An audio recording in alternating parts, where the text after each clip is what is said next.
BNP chairperson ও সাবেক প্রধানমন্ত্রী বেগম খালেদা জিয়ার শারীরিক অবস্থা সংকটময় বলে জানিয়েছেন তার চিকিৎসক। খালেদা জিয়া বর্তমানে রাজধানীর এভার কেয়ার হাসপাতালে করোনারি কেয়ার ইউনিটে নিবিড় পর্যবেক্ষণে চিকিৎসাধীন। মেডিকেল বোর্ডের তত্ত্বাবধানে দেশি বিদেশি চিকিৎসকদের মাধ্যমে সিসিইউতে খালেদা জিয়াকে প্রয়োজনীয় চিকিৎসা দেওয়া হচ্ছে।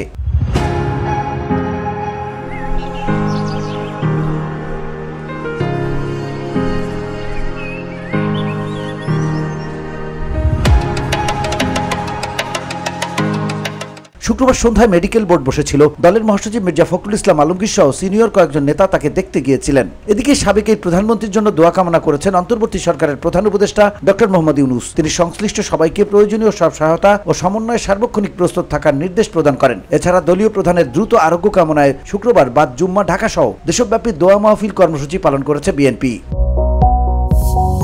খালেদা জিয়ার চিকিৎসার জন্য গঠিত মেডিকেল বোর্ডের প্রধান অধ্যাপক ডক্টর শাহাবুদ্দিন তালুকদার জানান, ম্যাডামকে সিসিইউতে নিবিড় পর্যবেক্ষণে মেডিকেল বোর্ডের পরামর্শে চিকিৎসা দেওয়া হচ্ছে। সকলকে দোয়া করার আহ্বান জানান তিনি।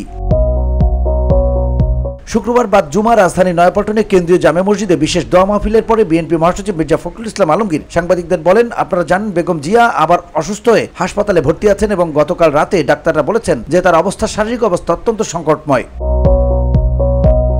VOD Bangla news desk.